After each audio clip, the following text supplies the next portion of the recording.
Welcome to the Kai Greene Effect.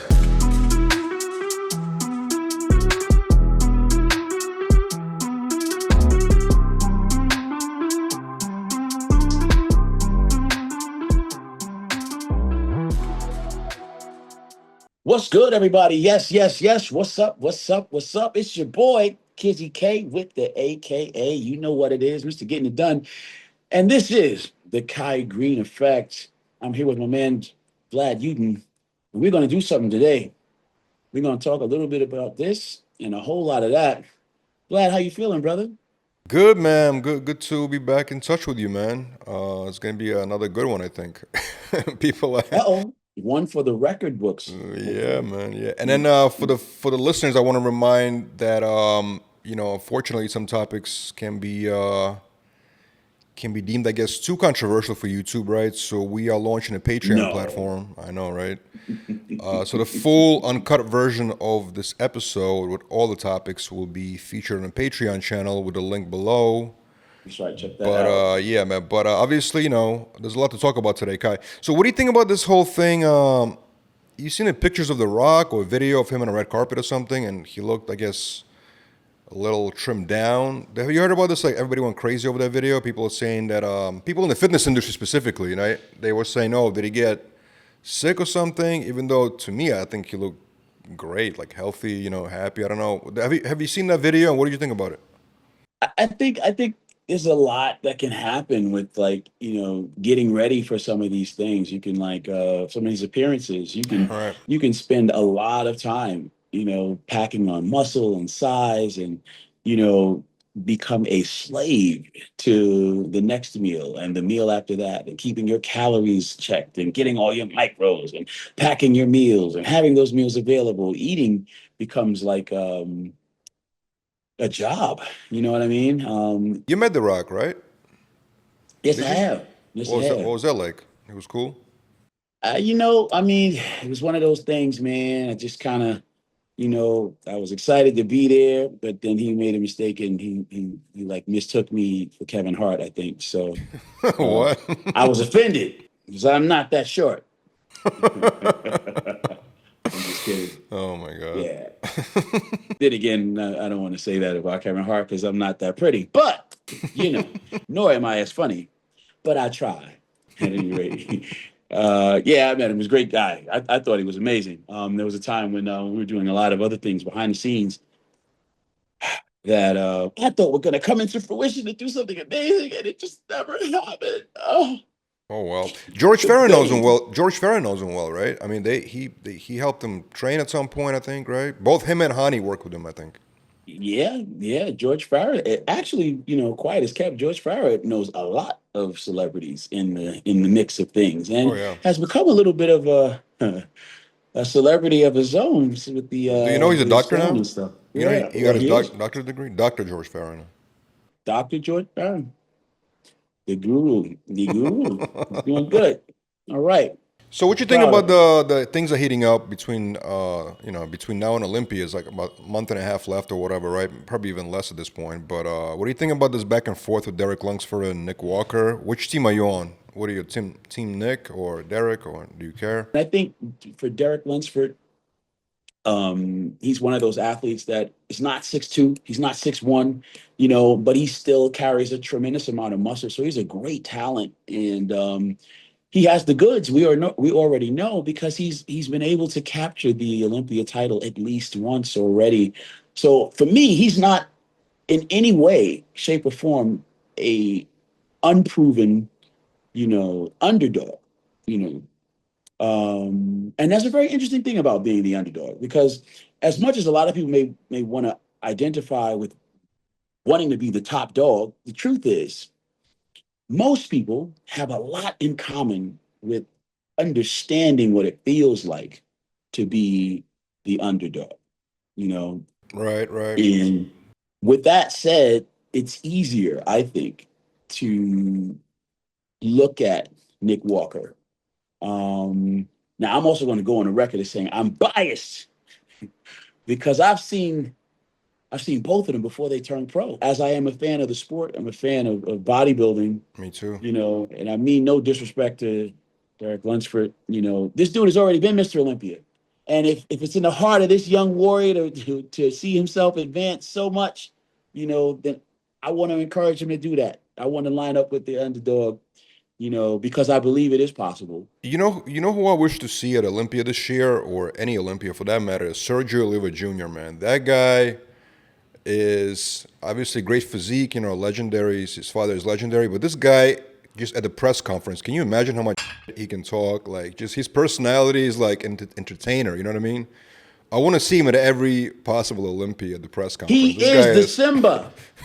He is that guy's great. Simba. He had the Simba moment that we all would like fantasize about. I mean, his so yeah, I mean, shout out to Sergio Oliva Jr. Yeah, because I mean, dude is he's a very special guy. Very special guy. he is. Very special guy. But his temper and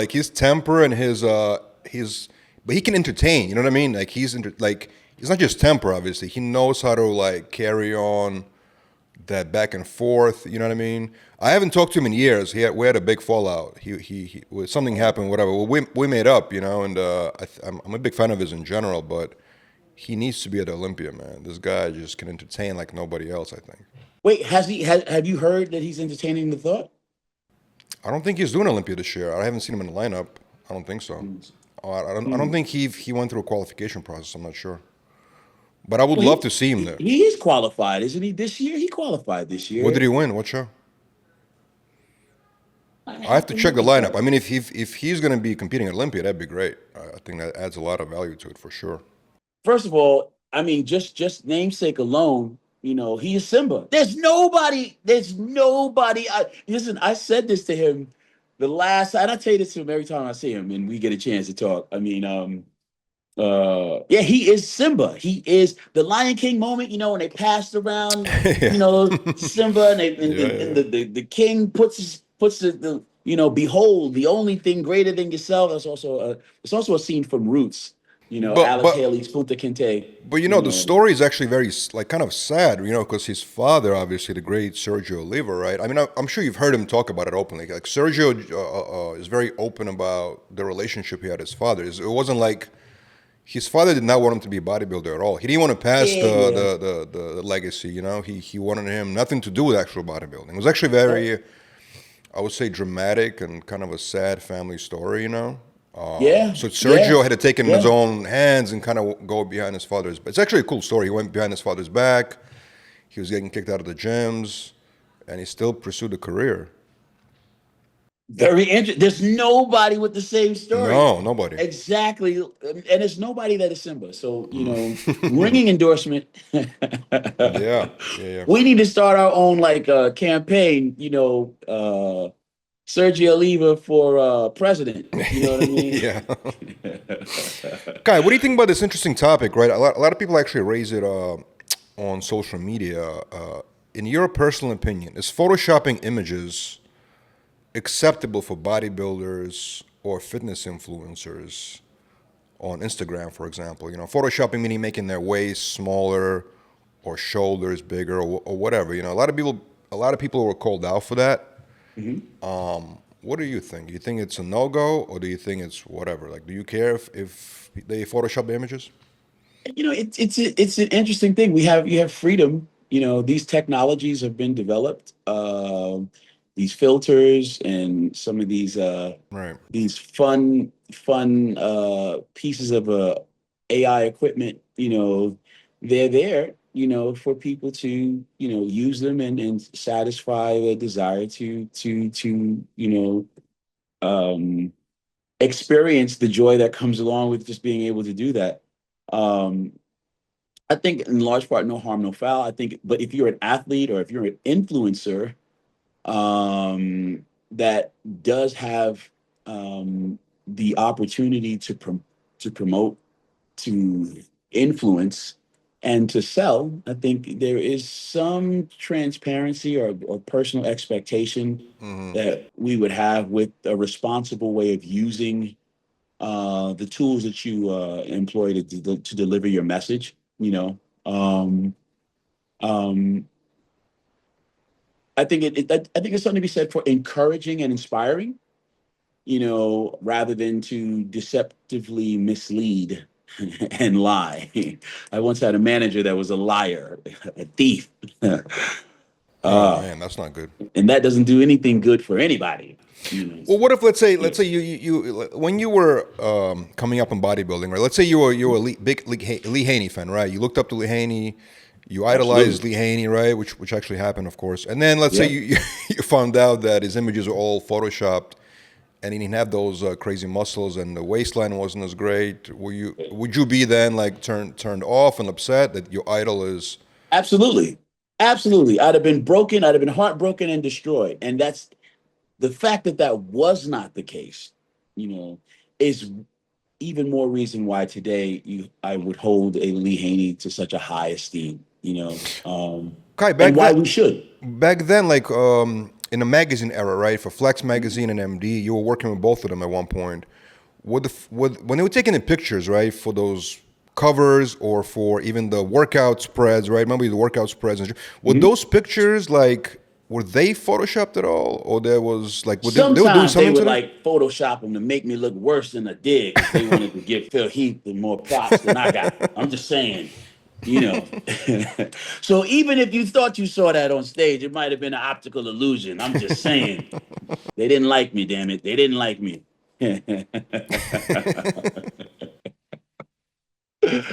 I was being funny. Anyway, yeah, I think yeah, there's something to be said for that. If you I think you can Photoshop things, and let's not get it twisted. An advertisement.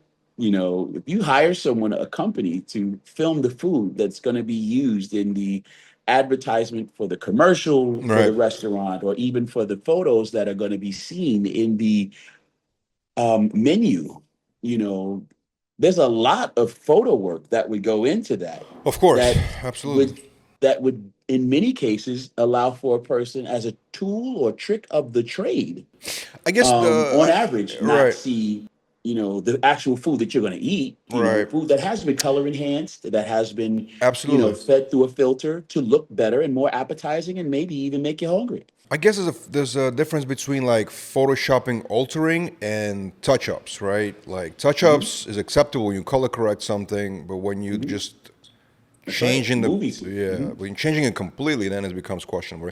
By the way, speaking of the magazine era, right? I remember a lot of fans. They were always like not upset, but a lot of fans were speaking out like, "Oh, we have these bodybuilders promoting supplement lines." Like big campaigns and magazines, right? And then they all like taking PEDs, so it's all false advertising. Have you heard that before? Like fans complaining I about that? have heard that before. Yeah, I remember. I remember it was one of the biggest scandals. Like some when I was a younger guy, cybogenics. I remember cybogenics was really popular, very, very, very big. And it must have represented millions of dollars of streams of revenue for the company, because Mm-hmm. I can recall, if you got a chance to see sports with bodybuilding featured on like ESPN, Mm-hmm. a cybogenics commercial would be Yeah, somewhere I remember that. somewhere there. I can recall, Weider Muscle Maker 4000 or Mass 100. A lot of the older advertisements I remember would feature, athletes that would later or even then be identified as, hey, there's a lot more going on than those Flintstone vitamins they seem to be taking. Gorilla biscuits, they might even been called behind the scenes. But with that said, um, it was a common practice, as we got a chance to see it back then, and it was accepted. Even today, it is still, I would imagine, a very well accepted practice. You know, um, so it's an interesting thing to say. I think marketing and promotion is very important, and the playing field needs to be even. And if companies were able to do this 30 years ago, 50 years ago, 100 years ago, no harm, no foul. Um, how do we feel about it today? I think there's a certain amount of I don't want to say disingenuousness, but there's a certain amount of There's a certain amount of disingenuousness that I think is accepted and expected by the viewer a lot of times. And this may sound a little controversial what I'm saying, but um, you know, think about this. If you're a personality like The Rock and you walk into a place and you're a normal person, with normal needs. Hey, I need to have a right to privacy, or I need to be respected in this moment. Hey, just give me a minute. Yeah, I know you see me as The Rock right now, but hey, man, my name is Dwayne, and actually, I don't even need to be that guy right now. I am just going through my own thing. I need to have a quiet moment by myself. And the fan or the enthusiast can be like, well, wait a minute. I'm a fan and an enthusiast. I carry with this a responsibility from Mm-hmm. you that says, hey, in this moment, I need you to override all of that stuff that you may be dealing with as a natural man. And I want you to be available for me now because I may never see you again. I may never get this opportunity again. So right now, I want you to shake my hand. I want you to take a picture with me. I want you to be available for me to tell you about my daughter that went to college and how often I thought you were so awesome when I was about to have that kid. But listen, I'm a man. My name is Dwayne Johnson, and I just really want to take this minute to myself. No, I will not accept no for an answer. So anyway, I'm saying all of this to say that there are times when I think as rational and as reasonable as a lot of times we as the common public may even think that we are. You Mm-hmm. know, the truth is there's a certain amount of disingenuousness that I believe is an expected part of the process of engagement. Should we actually have one? It happens within advertisement. It happens when you meet your favorite celebrity. It it if it were exposed for what it is, you know, people may find it very surprising that that can be a truth that we all humbly have to admit to at some point or another. I agree with you, man. The next topic will be a Patreon special because it's again somewhat controversial. It was flagged on one of the last episodes that we did, but I want to revisit it because I asked you a question about whether you've known anybody who used synthol. Kai, let's move on to the lightning round of questions. So you remember the rules, right? I read the question from the loyal listeners, and you try to answer it within 1 minute, hopefully, right? It's a lightning round. Yes, yes. The first not really a question, but I guess it's more of a comment. You mentioned on the last episode that you were doing heavy squats when you were a teenager, I believe over 800 pounds or so, and that potentially could have slowed down your growth. So this person, Bubaba8938, says Eddie Hall's kid has been training since like 8 years old or something. Lately, he does max effort deadlifts. He's only 13. I don't think Eddie would let him work out heavy if he would potentially stunt his growth. We'll see how big the kid gets. He's basically saying that, I don't know, he's basically just commenting on what you said about what heavy lifting potentially did to you. He's saying his kid would, I don't know. What do you think about this comment? Shout out to Eddie Hall. I got a chance to cross paths with him a lot over the years, some couple years back. Really interesting personality, good guy. I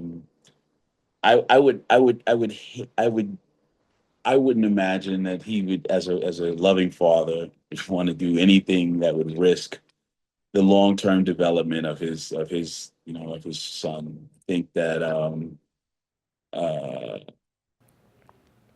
I think for everything that we can see, there's some things behind the scenes that he's at least considered that allow him to feel very comfortable with the choices that he's making with his son's exposure to that kind of training at this stage. Um, I agree. at 13, I mean, I don't know. I would probably have to look at child development. Um, I'm not learned enough a scholar to on the subject to say that at what age or not plates have formed. The growth plates are solid enough to no longer run the risk of some of that added complication or defect from the early training You said with you were heavier you said weights. you were squatting 800 pounds as a teenager. I don't think his 13-year-old son is doing such heavy weight at this age. I Right. don't. I mean, I've seen some videos of what he's talking about, but it's not 800 pounds. Yeah.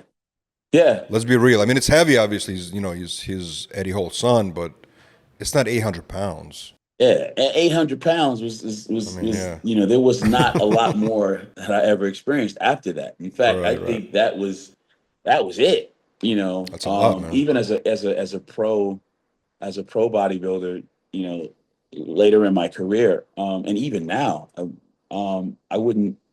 don't see the need to squat nearly that heavy. I'll also say that there's a lot of new technology that's developed since then too. You have awesome selectorized pieces of equipment by some of the newer Mm, companies, and that have, you know, I think just like level the field in a way that would make it so that you don't necessarily have to load up a bar in the traditional sense of how we would have squatted, mm.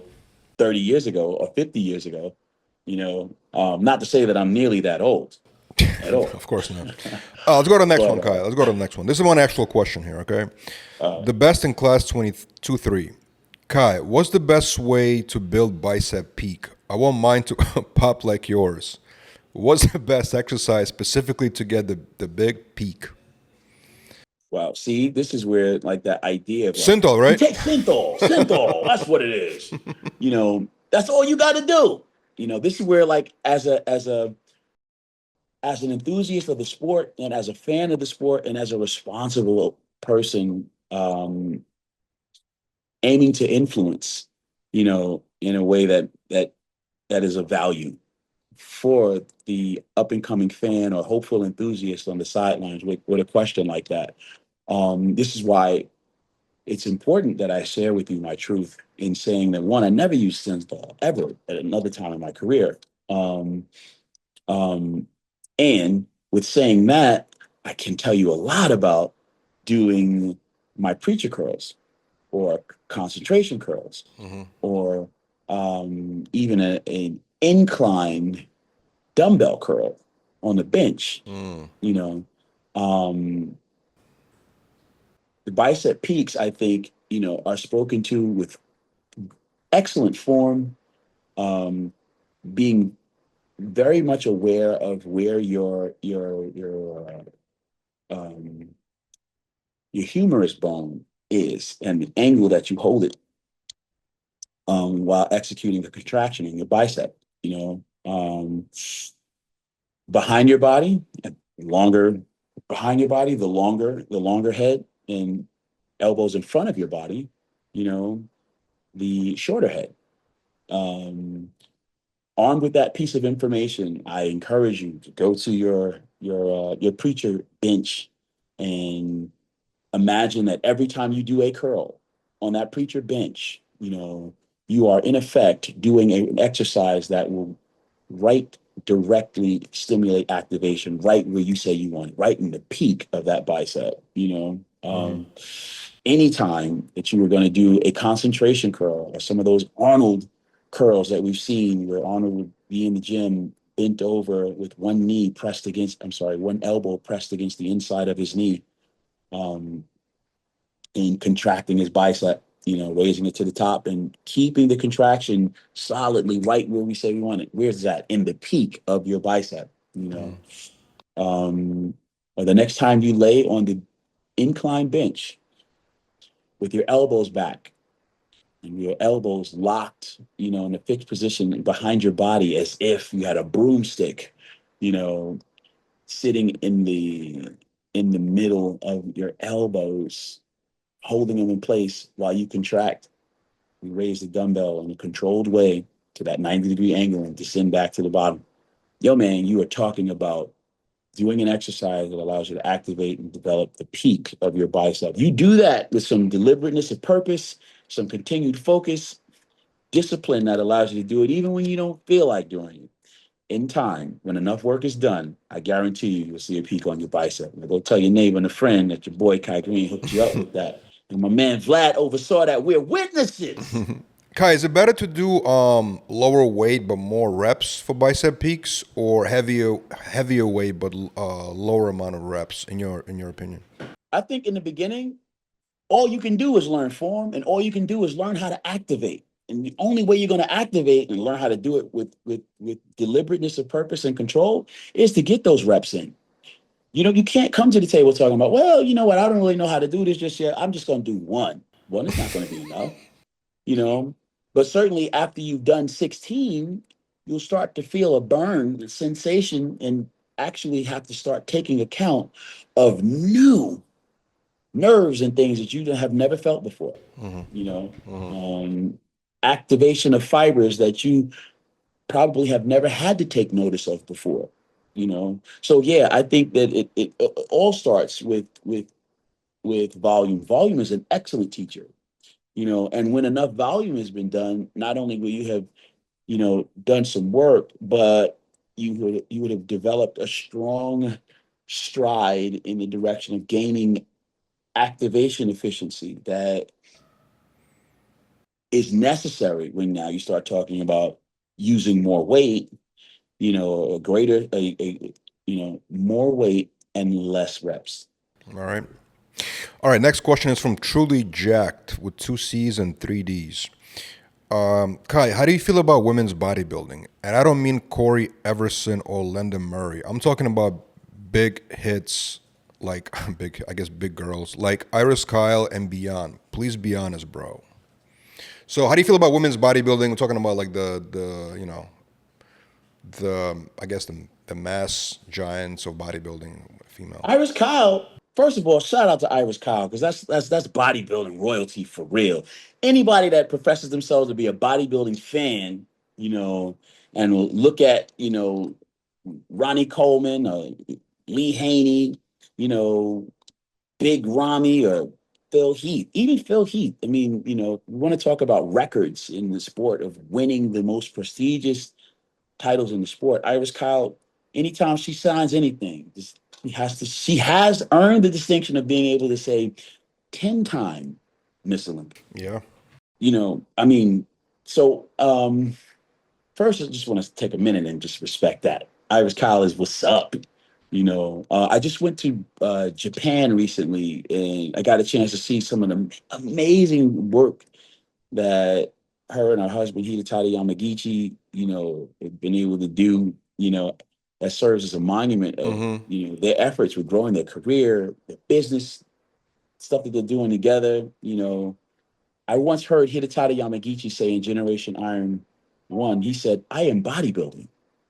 He said, I am bodybuilding, Yeah. you know. So I can't tell you just how much love I felt in my heart to all these years later go over to, you know, place like Japan and to see, you know, just the business stuff that they had going on together, you know, there, you know, they're a bodybuilding royalty couple for real. Yeah, man, I'm just very proud of that. I'm just very, very, very proud. But So yeah, female bodybuilding in general, you were a fan, right? yeah. Here's the thing, you know, there was a time when I was a.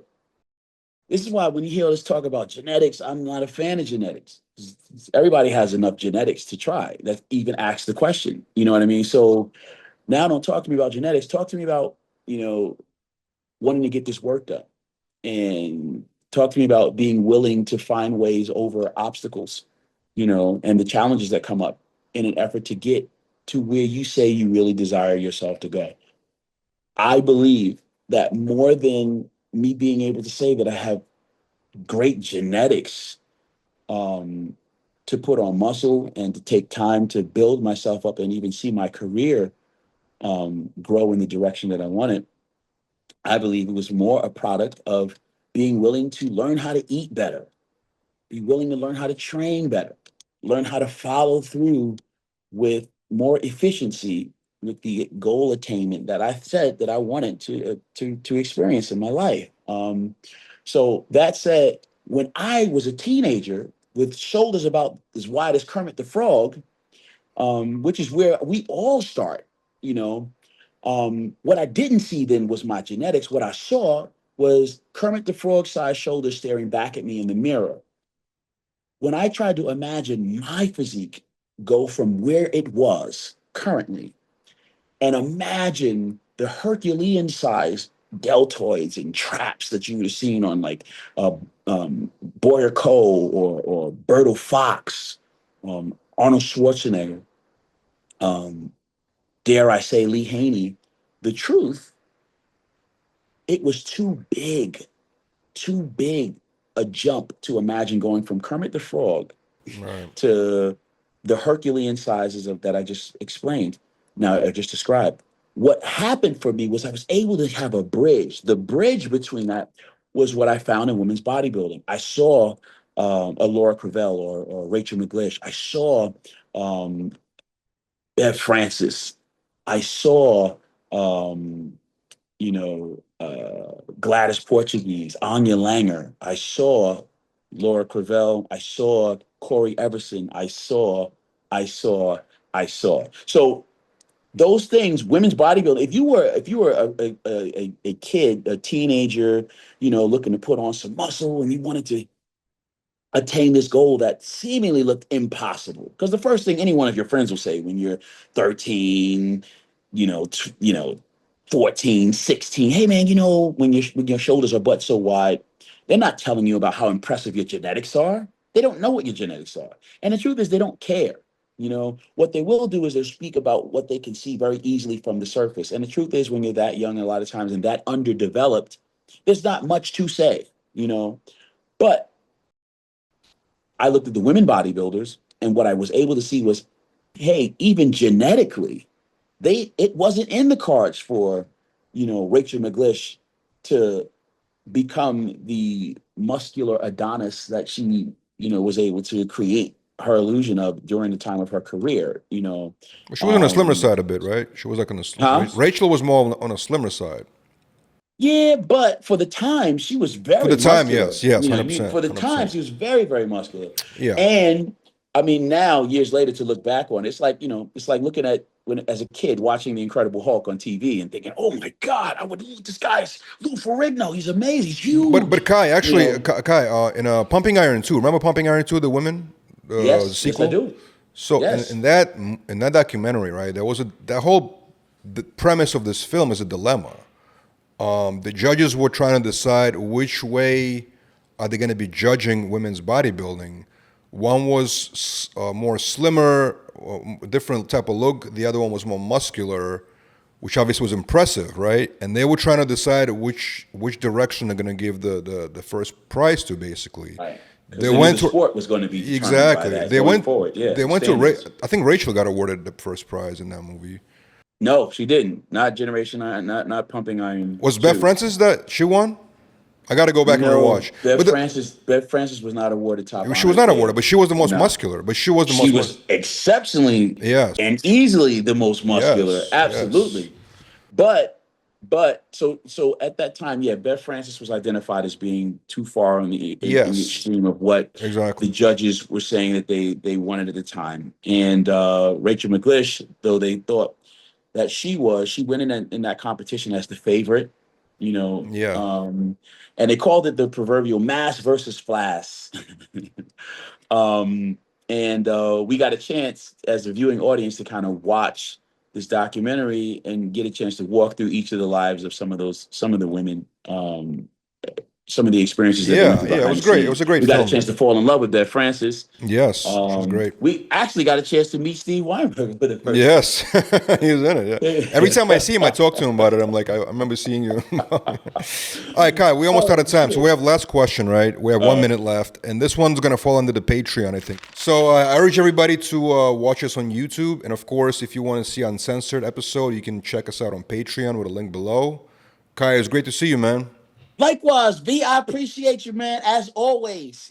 If you've been listening, thank you so much to the Kai Greene Effect. My man Vlad, you and your boy here, K with the AKA. On behalf of Generation 9, we sign out. Peace. Peace.